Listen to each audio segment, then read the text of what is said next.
बुकवाईज with विशालमध्ये आपल्या सगळ्यांचं स्वागत आहे. आज आपण एका अत्यंत रंजक आणि खरं सांगायचं तर विचार करायला लावणाऱ्या पुस्तकावर चर्चा करणार आहोत.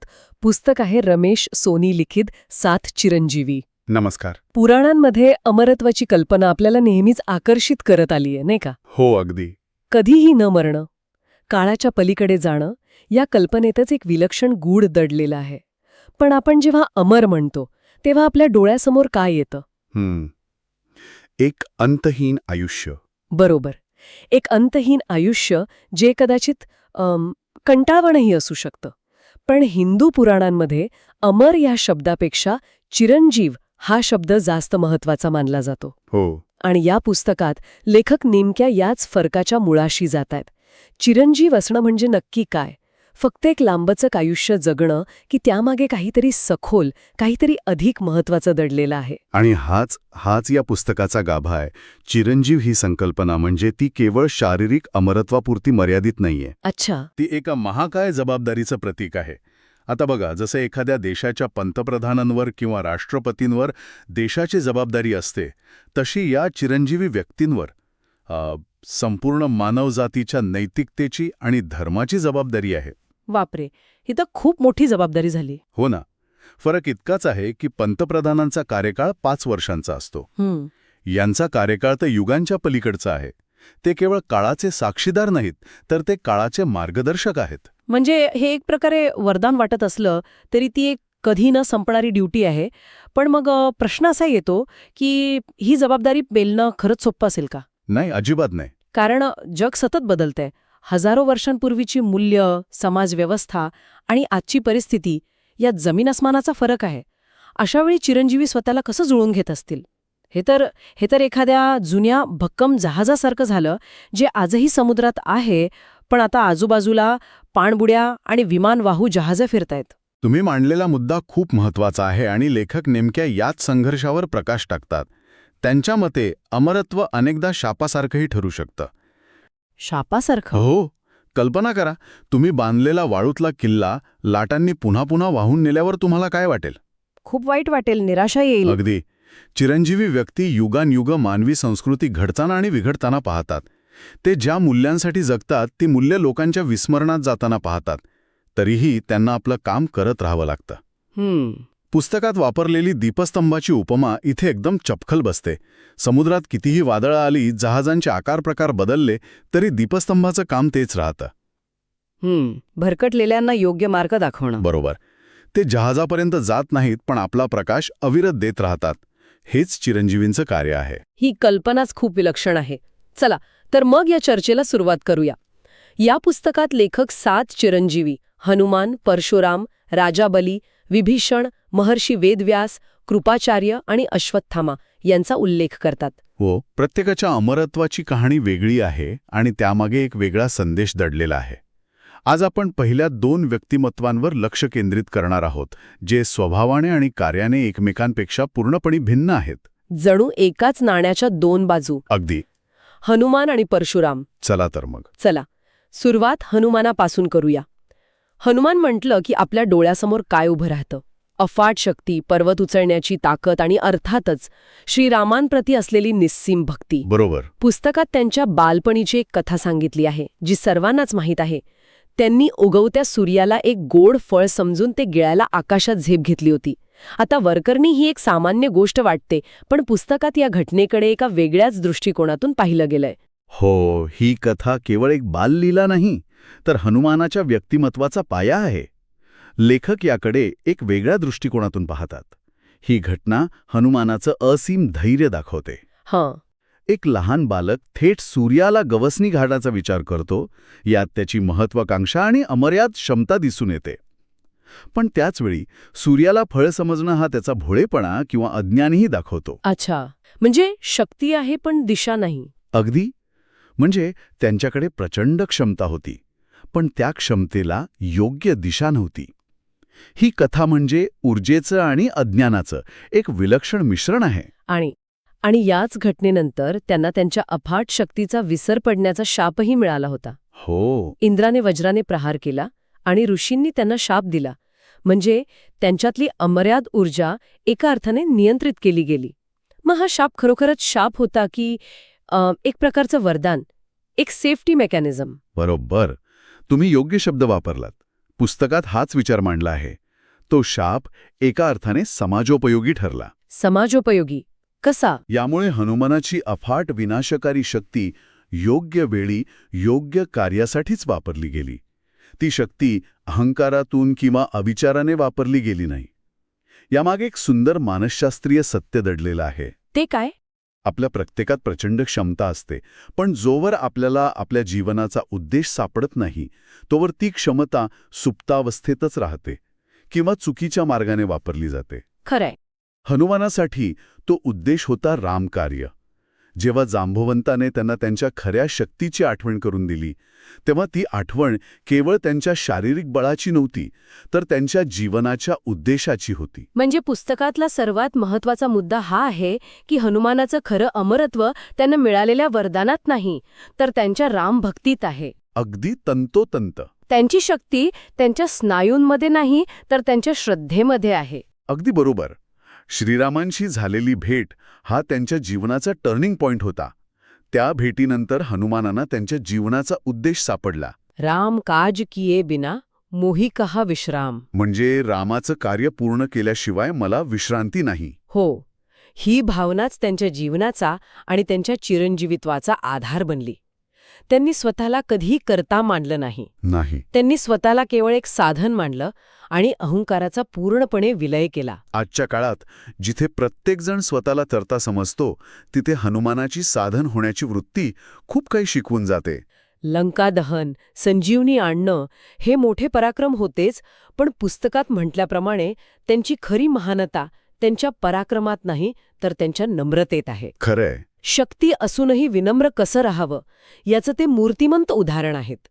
आणि म्हणूनच लेखक म्हणतात की हनुमान आजही पृथ्वीवर कोणत्या ना कोणत्या रूपात विद्यमान आहेत. हो. ते केवळ देवळातील मूर्ती नाहीत, तर मानवाच्या अंतःकरणातील श्रद्धेचं आणि सेवेचं एक जिवंत प्रतीक आहेत. त्यांची भक्तीच त्यांना अमर बनवते. आणि त्यांची अमरता ही स्टॅटिक किंवा निष्क्रिय नाही, ती सक्रिय आहे. जोपर्यंत जगात रामकथा सांगितली जाईल, रामाचं नाव घेतलं जाईल, तोपर्यंत हनुमान चिरंजीव राहतील. कारण त्यांचं अस्तित्वच रामकार्याशी जोडलेलं आहे. त्यांचं चिरंजीवित्व हे एका व्यक्तीचं नाही, तर एका मूल्याचं आहे, एका विचारधारेचं आहे. निस्वार्थ सेवेच्या विचारधारेचा. अगदी. हनुमानाचं चिरंजीवित्व त्यांच्या नम्रतेत आणि सेवेत आहे. पण काय होईल जेव्हा धर्मस्थापनेसाठी विनम्रता नाही तर कठोरता गरजेची असते? बरोबर. जेव्हा अन्यायाचा सामना करण्यासाठी भक्ती नाही तर शस्त्र उचलावं लागतं. इथेच पुस्तकातलं दुसरं तितकंच महत्वाचं पात्र समोर येतं, परशुराम. आणि हा विरोधाभास खूप सुंदर आहे. परशुराम म्हणजे हनुमानाच्या अगदी विरुद्ध व्यक्तिमत्व. अगदी विरुद्ध. परशुराम म्हटले की डोळ्यांसमोर एक क्रोधी, हातात परशु घेतलेला, क्षत्रियांचा संहार करणारा ब्राह्मण योद्धा उभा राहतो. पण पुस्तकात या प्रतिमेला एक वेगळा आयाम दिलाय. तो काय आहे? त्यांच्या क्रोधाला वैयक्तिक सूड न मानता धर्मक्रोध असं म्हटलं आहे. धर्मक्रोध. हो. या दोन गोष्टींमध्ये नेमका फरक काय? हा एक चांगला प्रश्न आहे. सामान्य क्रोध हा अहंकार, मत्सर किंवा वैयक्तिक नुकसानीतून जन्माला येतो. पण धर्मक्रोध म्हणजे काय? तो न्यायाच्या आणि धर्माच्या रक्षणासाठी केलेला क्रोध असतो. जसं एखादा डॉक्टर रुग्णाला वाचवण्यासाठी एखादा अवयव कापून काढतो, तेव्हा त्याची कृती हिंसक असली तरी त्यामागचा हेतू जीव वाचवणं हाच असतो. बरोबर. परशुरामांचा क्रोध हा तसा होता, असं पुस्तकात मांडले आहे. हो. त्या काळात कार्तवीर्य अर्जुनासारख्या उन्मत्त आणि अत्याचारी राजांनी सत्तेचा गैरवापर करून धर्मसंस्थांवर, ऋषीमुनींवर आणि सामान्य जनतेवर अन्याय सुरू केला होता. म्हणजे राजाच प्रजेचा भक्षक बनला होता. अगदी. आणि जेव्हा असं होतं तेव्हा त्या अन्यायाविरुद्ध लढण्यासाठी परशुराम न्यायाचा परशु घेऊन उभे राहिले. त्यांचा लढा हा सत्तेच्या लालसेतून नव्हता, तर न्यायाच्या स्थापनेसाठी होता. पण त्यांच्या आयुष्यातील एक प्रसंग समजायला खूप कठीण आहे. कोणता? तो म्हणजे त्यांनी पित्याच्या आज्ञेवरून आपल्याच आईचा, रेणुका मातेचा वध केला होता. हे कृत्य कर्तव्यनिष्ठेच्या कोणत्या व्याख्येत बसतं, याकडे पुस्तकात कोणत्या दृष्टिकोनातून पाहिलं गेलंय? ही एक अत्यंत टोकाची नैतिक द्विधा आहे. लेखक या प्रसंगाला कर्तव्य आणि भावना यांच्यातील अत्यंत तीव्र संघर्ष म्हणून पाहतात. एका बाजूला पित्याची आज्ञा होती, जी त्या काळात धर्माचाच एक भाग मानली जात होती, आणि दुसऱ्या बाजूला आईबद्दलचं प्रेम. परशुरामांनी स्वतःच्या भावनांना बाजूला सारून पित्याच्या आज्ञेला सर्वोच्च प्राधान्य दिलं. पण हे खूपच कठोर नाही का? आहे, पण हे त्यांच्या कठोर कर्तव्यनिष्ठीचं प्रतीक आहे. आणि ही गोष्ट इथेच संपत नाही. त्यांनी लगेच आपल्या वडिलांकडे वरदान मागून आपल्या आईला पुन्हा जिवंतही करून घेतलं. अच्छा. यावरून त्यांच्या मनातली घालमेल आणि प्रेम दिसून येतं.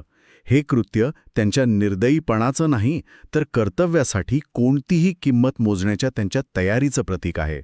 मग हाच दृष्टिकोन त्यांच्या 21 वेळा पृथ्वी निक्षत्रिय करण्याच्या कृतीलाही लागतो का, की तो एक अतिरेक होता? कारण संपूर्ण क्षत्रिय समाजालाच संपवणं हे जरा अति वाटतं. इथेच लेखक एक अत्यंत महत्त्वाचा आणि निर्णायक मुद्दा मांडतात.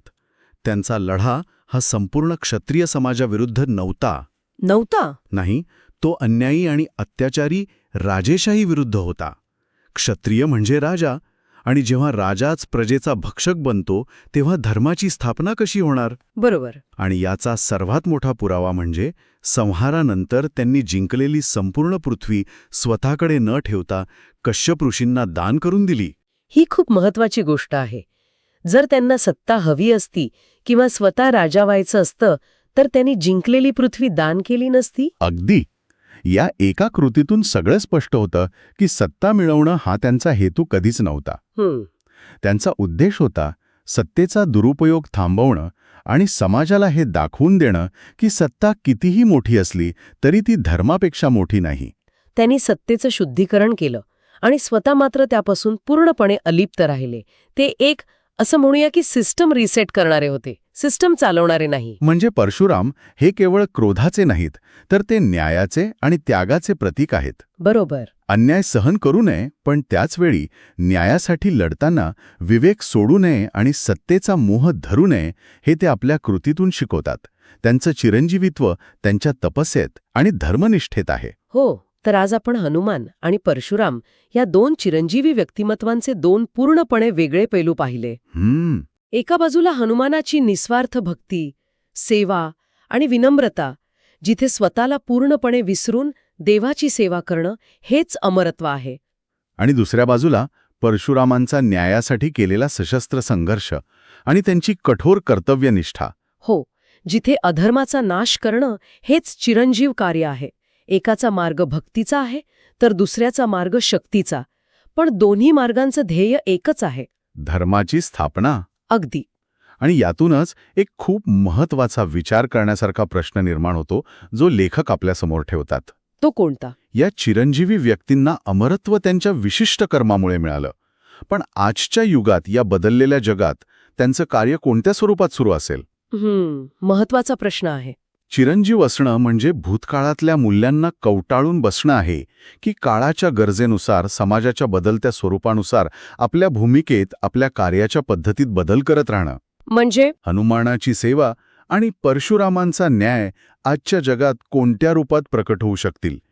ही केवळ पौराणिक पात्र आहेत की आपल्या प्रत्येकाच्या आत दडलेल्या दोन वृत्ती आहेत? खरंच हा विचार करण्यासारखा मुद्दा आहे.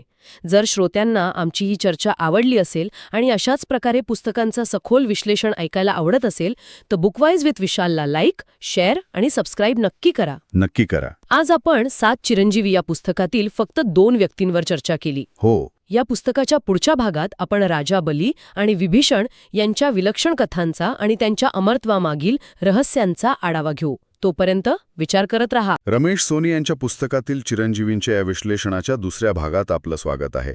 पहिल्या भागात आपण हनुमान आणि परशुराम यांच्या अमरत्वामागे असलेली शक्ती आणि भक्ती या दोन बाजू पाहिल्या. आज आपण अमरत्वाच्या 3 पूर्णपणे वेगळ्या परिभाषा पाहणार आहोत. त्यागातून मिळणारं अमरत्व, नीतिमत्तेतून टिकणारं अमरत्व आणि ज्ञानाच्या रूपाने चिरंतन राहणारं अमरत्व. राजा बली, विभीषण आणि महर्षी वेदव्यास यांच्या कथा आपल्याला अमर होणं म्हणजे नेमकं काय यावर पुन्हा एकदा विचार करायला लावतात. सोनी यांच्या पुस्तकातून या तिघांच्या प्रवासातील नेमके कोणते पैलू उलगडतात तेच आज आपण पाहणार आहोत. आज आपण 3 व्यक्तिरेखांबद्दल बोलणार आहोत ना. त्यांचं वैशिष्ट्य हे आहे की त्यांचं अमरत्व हे कुठल्या तरी वरदानाचा परिणाम कमी आणि त्यांनी घेतलेल्या अत्यंत कठीण निर्णयांचा आणि त्यांच्या कर्माचा परिणाम जास्त आहे. ही गोष्ट त्यांना खूप खास बनवते. पहिले आहेत राजा बली. आता बघा, असुर हा शब्द ऐकताच आपल्या डोळ्यासमोर काय येतं? एक क्रूर, कपटी, अहंकारी राक्षस अशीच काहीशी प्रतिमा येते, नाही का? पण सोनी यांच्या पुस्तकातला महत्वाचा मुद्दा हा आहे की बली ही प्रतिमा पूर्णपणे तोडून टाकतात. ते आपल्याला सांगतात की कुळ किंवा जन्म तुमची ओळख ठरवत नाही. बली हे त्याचं सर्वात मोठं उदाहरण आहेत. प्रल्हादाचे नातू असूनही ते असुर कुळात जन्माला आले. पण त्यांचं राज्य इतकं आदर्श होतं की त्याला सुराज्य म्हटलं जायचं. त्यांची दानशूरता इतकी मोठी होती की देवांनाही त्यांची भीती वाटू लागली. त्यांची कथा समजून घेण्यासाठी आजच्या काळातलं एक उदाहरण घेऊया. समजा जगातला सर्वात मोठा आणि श्रीमंत उद्योगपती आहे. तो इतकं दान करतो, इतकं समाजकार्य करतो की लोकांची सरकारवरची नाही तर त्याच्यावर जास्त श्रद्धा बसते. अच्छा. आता या व्यक्तीला थांबवण्यासाठी सरकार किंवा त्याचे प्रतिस्पर्धी काय करतील? ते त्याच्या अहंकाराला किंवा लालसेला हात घालतील. पण बली यांच्या बाबतीत तसं नव्हतं. त्यांच्याकडे अहंकार नव्हता. त्यामुळे देवाला स्वतः वामनाच्या रूपात येऊन त्यांचं सर्वस्व मागावं लागलं आणि बलीने ते दिलं. ही कथा फक्त 3 पावले जमीन देण्यापुरती नाहीये बरं का. ही कथा आहे स्वतःच्या अस्तित्वाचं, स्वतःच्या मीपणाचं दान करण्याची. सोनी म्हणतात की बलीचं अमरत्व हे त्यांच्या त्यागात आहे, जो त्यांनी देवापुढेही न झुकता केला. दुसरे आहेत विभीषण. यांची कथा तर धर्म आणि कुटुंब यांच्यातील संघर्षाची एक टोकदार कहाणी आहे. हा संघर्ष खरं तर आजही आपल्या प्रत्येकाच्या आयुष्यात कुठेतरी असतोच. बरोबर. विचार करा, तुमच्याच घरातली एखादी मोठी प्रतिष्ठित व्यक्ती काहीतरी भयंकर चुकीचं करत आहे, ज्यामुळे सगळ्या कुटुंबाचं नुकसान होणार आहे. तुम्हाला ते सत्य माहिती आहे. तुम्ही काय कराल? गप्प बसाल कारण ते तुमचे जवळचे आहेत? की सत्याची बाजू घ्याल, मग भलेही तुम्हाला घराबाहेर काढलं जाईल?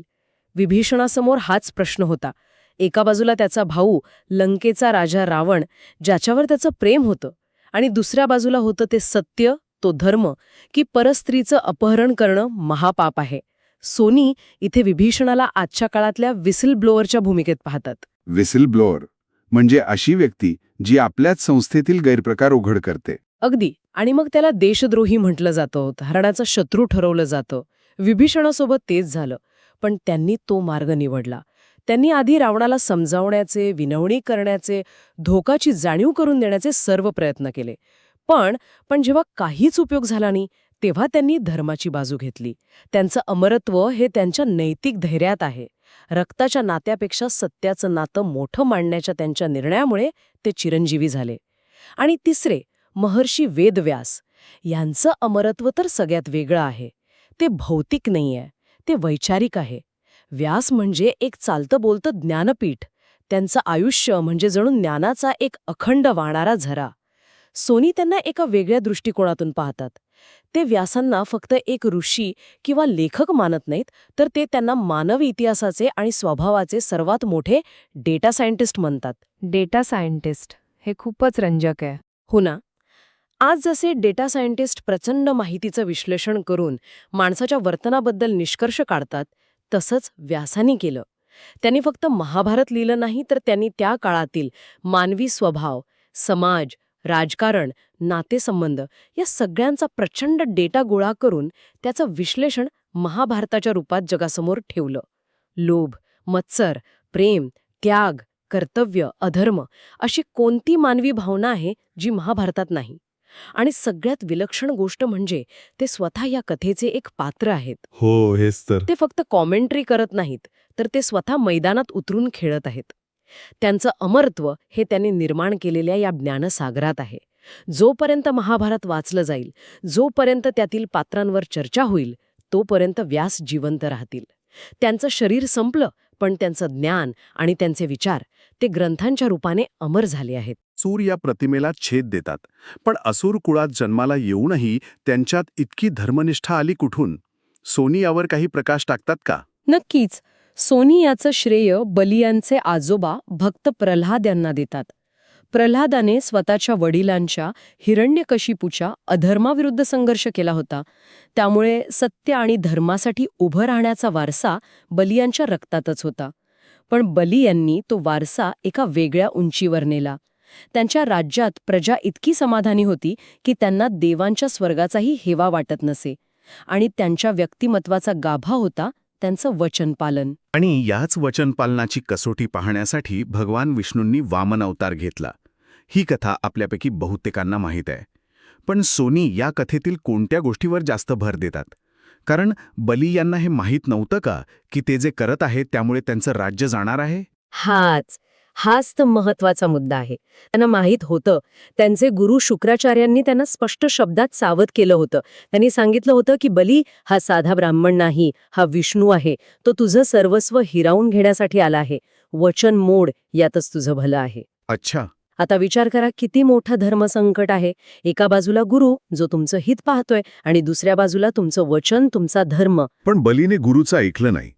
हा हट्टीपणा होता की यामागे काही खोल विचार होता? सोनींच्या मते बलीच्या मनात त्यावेळी काय चाललं असेल? सोनियाला हट्टीपणा मानत नाहीत.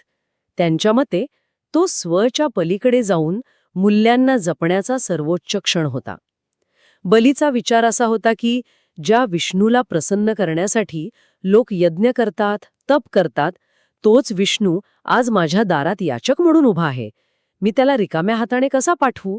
माझं राज्य गेलं तरी चालेल, पण माझा धर्म, माझं वचन जाता कामा नये. वामनाने 2 पावलात पृथ्वी आणि आकाश व्यापल्यावर 3ऱ्या पावलासाठी जागा मागितली. तेव्हा बली जे म्हणाले ते खूप महत्वाचं आहे. त्यांनी स्वतःचं मस्तक पुढे केलं. हो, पण तो केवळ शरणागतीचा क्षण नव्हता. तो अहंकाराच्या विसर्जनाचा क्षण होता. राजा म्हणून, विजेता म्हणून, सर्व शक्तिमान म्हणून जे काही मी पण त्यांच्यात होतं ते त्यांनी त्या क्षणी समर्पित केलं. ते म्हणाले, भगवंता, संपत्ती आणि राज्याचा मालक मी नाहीच, तुम्हीच आहात. माझ्या मालकीची एकच गोष्ट आहे, ती म्हणजे माझं शरीर. 3रं पाऊल माझ्या मस्तकावर ठेवा. हा त्यांचा पराभव नव्हता, हा त्यांच्या धर्माचरणाचा सर्वोच्च विजय होता. म्हणजे बलीचा पराभव हा खरं तर त्याचा विजय होता. सोनींच्या मते या घटनेचा देवांच्या मानसिकतेवर काय परिणाम झाला असेल? कारण त्यांनी तर बलीला हरवण्यासाठी हे सगळं केलं होतं. बरोबर. देवांना वाटलं होतं की ते बलीचा अहंकार मोडतील, पण बलीने स्वतःच्या निस्वार्थ त्यागाने देवांनाच हरवलं. विष्णू त्यांच्या त्यागाने इतके प्रसन्न झाले की त्यांनी बलीला अमरत्व तर दिलंच, पण पाताळ लोकाचं राज्यही दिलं आणि स्वतः त्यांचे द्वारपाल बनून राहण्याचं वचन दिलं. अच्छा. केरळमध्ये जो ओणम सण साजरा होतो तो या श्रद्धेचा भाग आहे बरं का. असं मानलं जातं की राजा बली आजही वर्षातून एकदा आपल्या प्रजेला भेटायला येतात. त्यांचं अमरत्व हे अशा प्रकारे लोकांच्या मनात त्यांच्या उत्सवात जिवंत आहे. बलीने स्वतःच्या अहंकाराचा त्याग करून अमरत्व मिळवलं. पण जेव्हा त्याग स्वतःचा नाही तर आपल्याच कुटुंबाचा, आपल्याच माणसांचा करावा लागतो, तेव्हा धर्माची कसोटी लागते. आणि हीच कसोटी विभीषणाच्या आयुष्यात आली. अगदी अचूक मुद्दा. विभीषणाची कथा ही बलीच्या कथेपेक्षा खूप जास्त गुंतागुंतीची आणि भावनिक आहे. लंकेच्या ऐश्वर्यात, सोन्याच्या महालात वाढूनही विभीषण मनाने सात्विक आणि विवेकी होते. रावणाने जेव्हा सीतेचं अपहरण केलं तेव्हा लंकेच्या भरसभेत, जिथे कुणीही रावणाविरुद्ध चकार शब्द काढायला तयार नव्हतं, तिथे फक्त विभीषण उभे राहिले. पण शत्रूच्या भावाला इतक्या सहजपणे स्वीकारणं ही युद्धनीतीच्या विरोधात नाही का? रामसेनेतील इतरांनी यावर आक्षेप घेतला. मग रामाने त्यांच्या शंकांचं निरसन कसं केलं याबद्दल सोनी काय सांगतात? सोनी या प्रसंगाचं खूप सुंदर विश्लेषण करतात. जेव्हा विभीषण रामाच्या छावणीत आले तेव्हा सुग्रीव, अंगद, जांबवंत या सगळ्यांनी विरोध केला.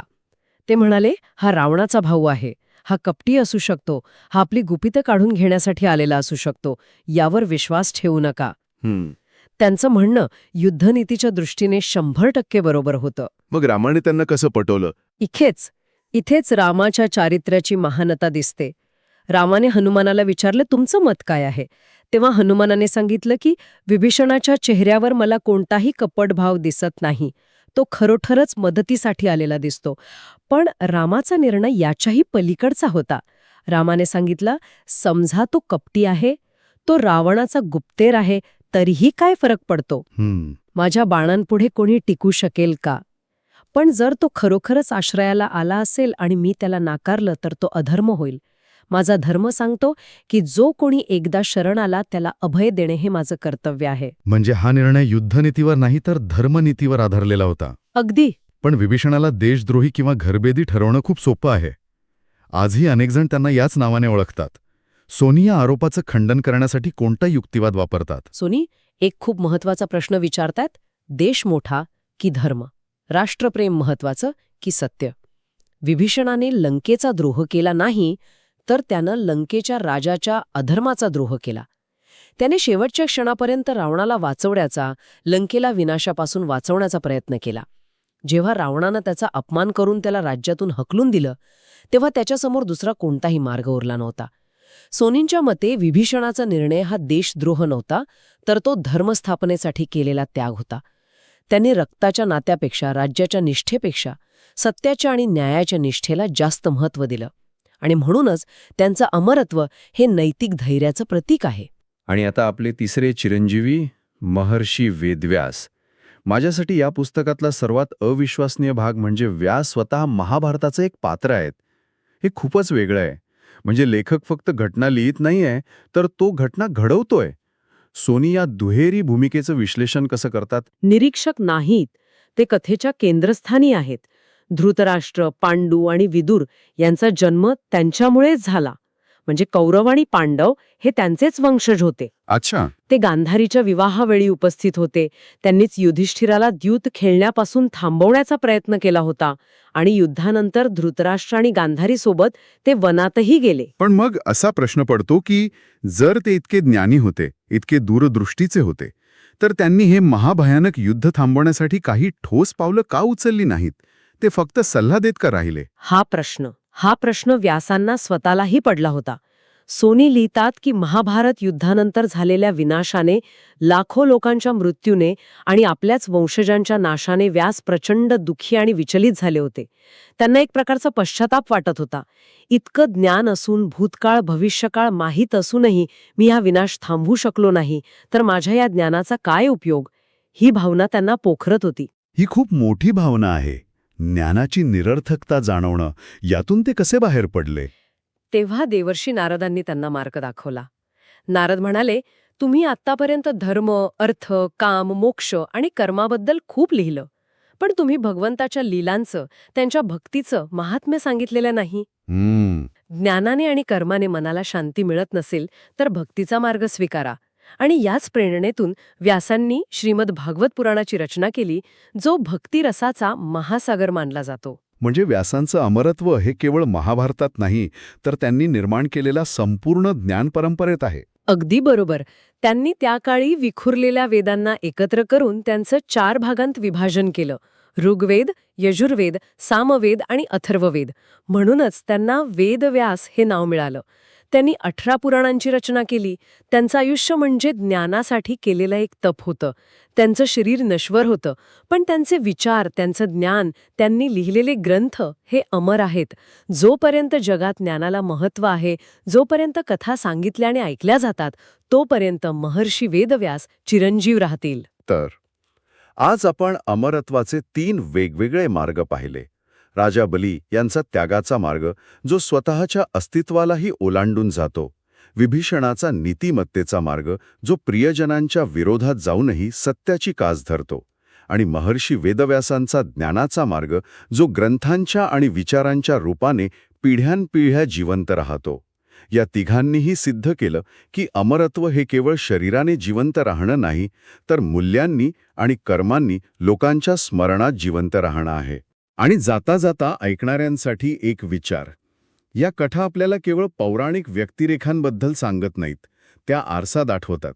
त्या आपल्याला विचारतात की एखाद्या व्यक्तीचा खरा आरसा कशात असतो, त्याच्या पदात, संपत्तीत की त्याच्या मूल्यांमध्ये, आणि त्याने जगाला दिलेल्या योगदानात.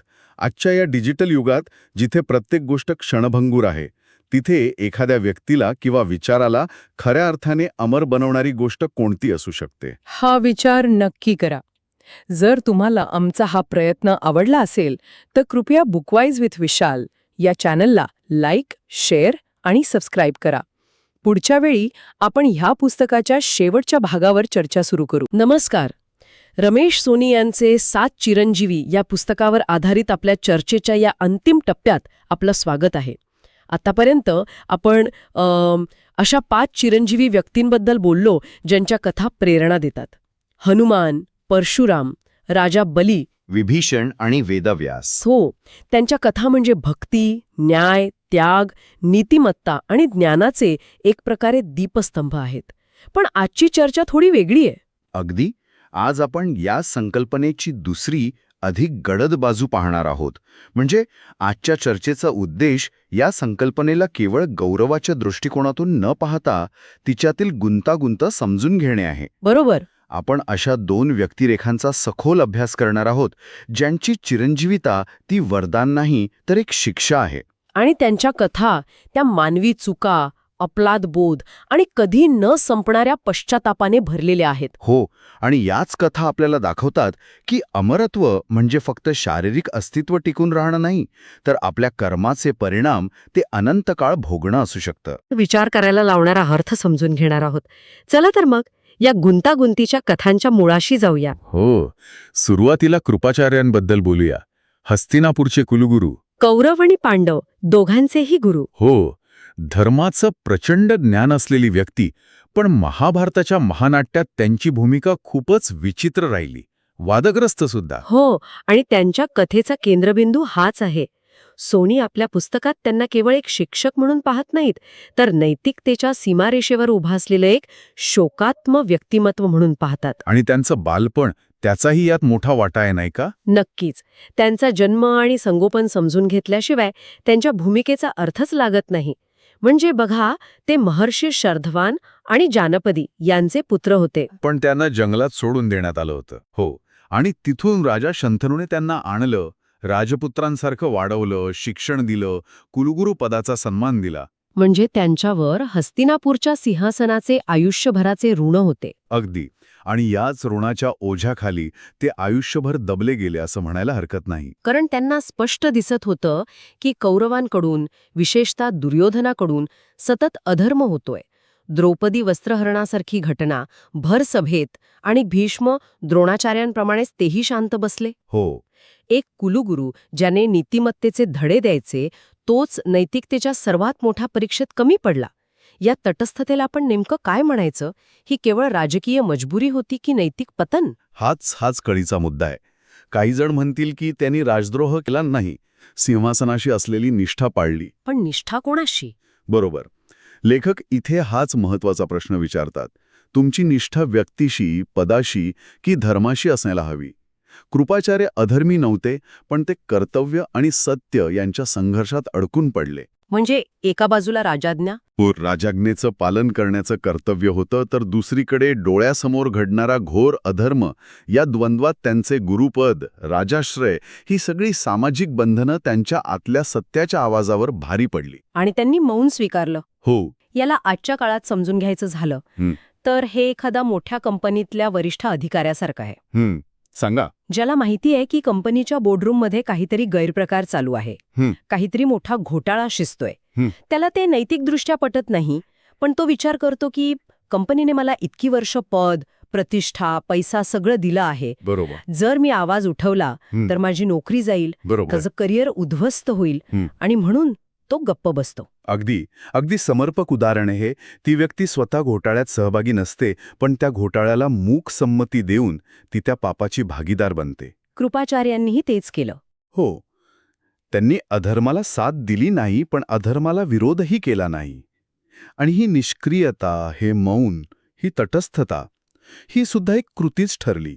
त्यांना वाटलं असेल की मी युद्धात कोणाचीही बाजू न घेता फक्त नावापुरता कौरवांच्या बाजूने लढेन. पण त्यांना हे समजलं नाही की जेव्हा धर्म आणि अधर्माचे युद्ध सुरू असतं तेव्हा तटस्थ राहण्याचा पर्याय नसतो. नाहीच. तटस्थ राहणं म्हणजे अप्रत्यक्षपणे अधर्माचीच बाजू घेणं असतं. आणि या एका चुकीची त्यांना खूप मोठी किंमत चुकवावी लागली. युद्ध संपलं. संपूर्ण कुरुवंश नष्ट झाला. त्यांचे शिष्य, नातेवाईक, मित्र सगळे त्यांच्या डोळ्यात देखात मारले गेले. हस्तिनापूरची राख रांगोळी झाली. पण कृपाचार्य जिवंत राहिले, चिरंजीवी म्हणून. बरोबर. आणि हे जिवंत राहणं त्यांच्यासाठी वरदान नव्हतं, तो एक न संपणारा शाप होता. विचार करा, त्या उद्ध्वस्त हस्तिनापुरात, त्या स्मशानभूमीत एकटं फिरणं, प्रत्येक क्षणी आपल्या चुकीची, आपल्या मौनाची आठवण काढत जगणं. किती भयानक शिक्षा असेल ही. त्यांना धर्माच्या सर्वात मोठ्या पराभवाचे आणि आपल्या स्वतःच्या नैतिक अपयशाचे साक्षीदार म्हणून जिवंत राहावं लागलं. त्यांचं आयुष्य म्हणजे एक अखंड पश्चाताप बनून गेलं. त्यांची कथा आपल्याला एक मोठा धडा शिकवते. चुकीच्या वेळी बाळगलेलं मौन हे कोणत्याही शस्त्रापेक्षा जास्त विनाशकारी ठरू शकतं. खरंय. खरंच अंगावर काटा आणणारी कथा आहे ही. आता आपण दुसऱ्या व्यक्तिरेखेकडे वळूया, जी कदाचित महाभारतातील सर्वात जास्त वादग्रस्त, दुःखद आणि तितकीच भयानक व्यक्तिरेखा आहे.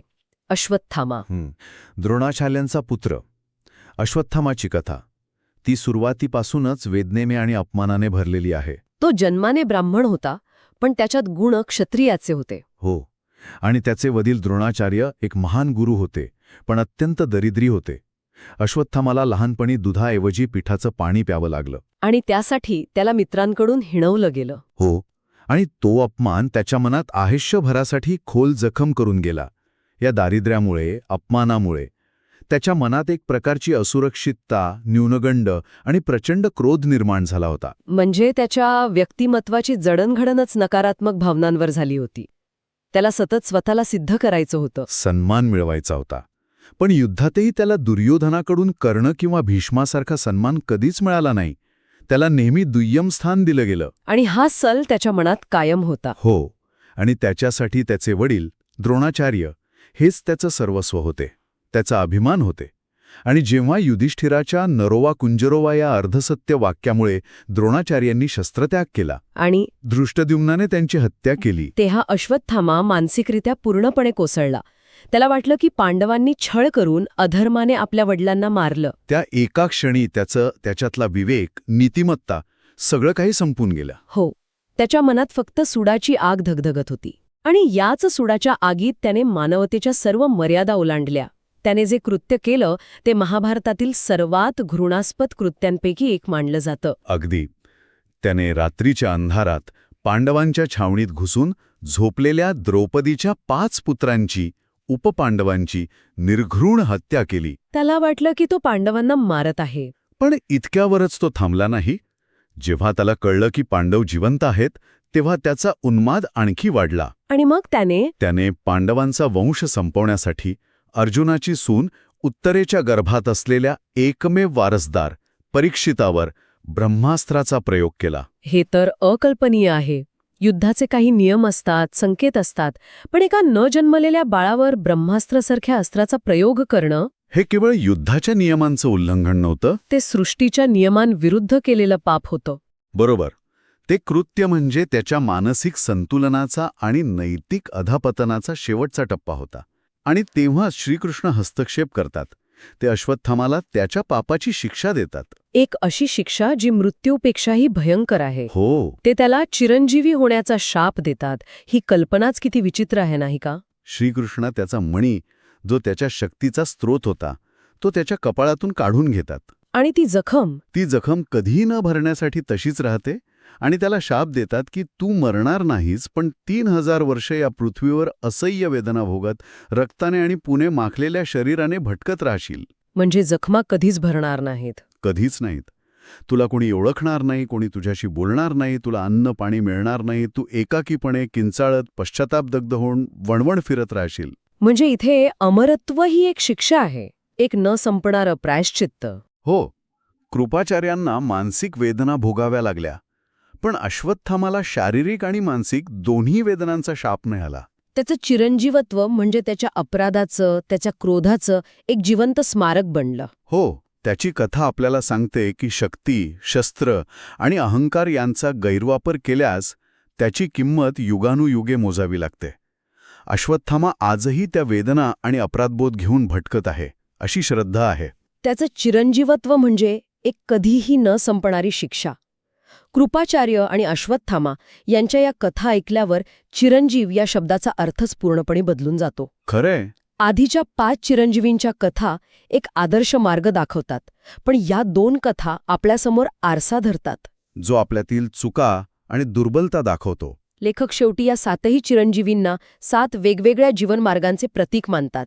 यावर थोडं बोलूया का? हो. हे या पुस्तकाचं सार आहे. लेखक या 7 व्यक्तिरेखांमधून मानवी जीवनाचे आणि आध्यात्मिक साधनेचे 7 वेगवेगळे पैलू उलगडून दाखवतात. पहिला मार्ग हनुमानाचा, निस्वार्थ भक्ती आणि सेवेचा मार्ग, जिथे मीपणा संपतो. हो, फक्त समर्पण उरतं. दुसरा मार्ग परशुरामाचा, न्यायासाठी संघर्षाचा मार्ग, म्हणजे अन्यायाविरुद्ध उभा राहण्याचा मार्ग. अगदी. तिसरा मार्ग राजा बलीचा, त्यागाचा आणि वचनपालनाचा, स्वतःकडे असलेलं सर्वस्व देऊन टाकण्याचा मार्ग. चौथा मार्ग विभीषणाचा, नीतिमत्तेचा मार्ग. हो, सत्यासाठी प्रसंगी आपल्याच कुटुंबाच्या विरोधात उभं राहण्याची हिंमत दाखवणारा मार्ग. आणि पाचवा मार्ग वेदव्यासांचा, ज्ञानाचा आणि आत्मचिंतनाचा. आणि त्यानंतर येतात आज आपण चर्चा केलेले 2 मार्ग, जे आदर्श नाहीत पण एक धोक्याची सूचना देणारे आहेत. बरोबर. सहावा मार्ग आहे कृपाचार्यांचा, तटस्थतेच्या परिणामांचा मार्ग. ही कथा आपल्याला शिकवते की जिथे अन्यायाचा प्रतिकार आवश्यक असतो तिथे शांत राहण्याची किंमत काय असते. आणि 7वा शेवटचा मार्ग अश्वत्थामाचा. अपराध आणि प्रायश्चित्ताचा मार्ग. ही कथा दाखवते की क्रोधाच्या, सुडाच्या भावनेतून केलेल्या एका चुकीची शिक्षा कशी युगानुयुगे भोगावी लागते. म्हणजे अमरत्व म्हणजे फक्त शरीर टिकून राहणं नाही. खरा विचार हा आहे की तुमचे विचार, तुमची कर्म, तुमची मूल्य ही काळाच्या पलीकडे जाऊन समाजावर प्रभाव टाकत राहतात. अगदी बरोबर. काही चांगल्या मार्गाने प्रभाव टाकतात, जसे पहिले 5 चिरंजीवी. तर काही कृपाचार्य आणि अश्वत्थामासारखे वाईट उदाहरणांमधनं एक धडा म्हणून जिवंत राहतात. म्हणूनच या 7 चिरंजीवींपैकी काही पूजनीय आहेत तर काही करुणाजनक. पण प्रत्येकजण आपल्याला आत्मपरीक्षण करायला भाग पाडतो. खरंच, ते आपल्यासाठी केवळ पौराणिक पात्र राहत नाहीत, तर आपल्या आतल्याच चांगल्या वाईट प्रवृत्तींचे, आपल्या नैतिक द्वंद्वाचे आरसे बनतात. आणि त्यावरील विश्लेषण आवडत असेल तर बुक वाईज विथ विशाल या चॅनलला लाईक, शेअर आणि सबस्क्राईब करायला विसरू नका.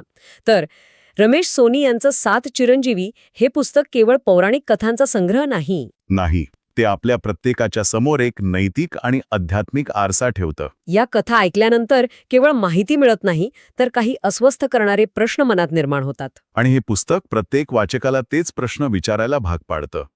हे प्रश्न बाहेरच्या जगाबद्दल नाहीत, तर स्वतःच्या आत डोकावून पाहण्याबद्दल आहेत. जसं की माझ्यात हनुमानासारखी निस्वार्थ निष्ठा आणि समर्पण आहे का? मी माझ्या कामात किंवा नात्यात तसा स्वतःला झोकून देऊ शकेन का? किंवा मी परशुरामासारखा अन्यायाविरुद्ध आवाज उठवायला उभा राहू शकते का, की सोयीस्करपणे दुर्लक्ष करते? माझ्यात राजा बलीसारखी त्यागाची भावना आहे का, जिथे मी माझ्या अहंकारापेक्षा मोठ्या ध्येयाला महत्त्व देईन? मी विभीषणासारखी सत्यासाठी एकटी उभी राहू शकेन का, जरी त्यासाठी मला माझ्या जवळच्या लोकांच्या विरोधात जावं लागलं तरी? आणि माझ्यात व्यासांसारखी आत्मचिंतनाची आणि सतत नवीन शिकण्याची ओढ आहे का? आणि सर्वात महत्त्वाचे, आजच्या चर्चेतून निर्माण झालेले प्रश्न. मी माझ्या व्यावसायिक किंवा सामाजिक जीवनात कृपाचार्यासारखी मौन बाळगण्याची चूक तर करत नाहीये ना? जिथे अन्याय दिसतोय तिथे सोयीस्कर तटस्थता. हो. आणि त्याहूनही खोलवरचा प्रश्न, माझ्या मनात अश्वत्थामासारखा अहंकार, मत्सर किंवा सुडाची भावना तर वाढत नाहीये ना? एखादा अपमान किंवा अपयश मनाला लावून तर बसलो नाही ना, जे आतून पोखरत आहे? बरोबर. हे प्रश्नच या पुस्तकाचं खरं यश आहेत. हो, लेखक आपल्याला या कथांमधून स्वतःच्या आत डोकावून पाहण्यासाठी एक चौकट देतात. ह्या 7ही व्यक्तिरेखा म्हणजे मानवी स्वभावाच्या 7 शक्यता आहेत. खरंच या पुस्तकाचीच ही खरी ताकद आहे. कथा संपते पण विचार सुरू राहतो. या चिरंजीवींचा कथा आपल्याला सांगतायत की आपण जे काही करतो, जे निर्णय घेतो, त्याचे परिणाम काळाच्या पलीकडे टिकतात. त्यामुळे आपला मार्ग कोणता निवडायचा, भक्तीचा, न्यायाचा, त्यागाचा, सत्याचा, ज्ञानाचा, तटस्थतेचा की पश्चातापाचा, हे पूर्णपणे आपल्या हातात आहे. या चर्चेच्या शेवटी एक विचार मनात येतो. कदाचित आपण सर्वच कोणत्या ना कोणत्या रूपात चिरंजीवी असतो. आपल्या कृती आणि त्यांच्या आठवणी आपल्यानंतरही जिवंत राहतात. प्रश्न फक्त एवढाच आहे की लोक आपल्याला कशासाठी लक्षात ठेवतील. पुढच्या वेळी तुम्हाला कोणत्या पुस्तकाचा सारांश ऐकायला आवडेल? तुमच्या सूचना कमेंट्समध्ये नक्की सांगा. कदाचित तुमची निवड पुढच्या चर्चेचा विषय बनेल.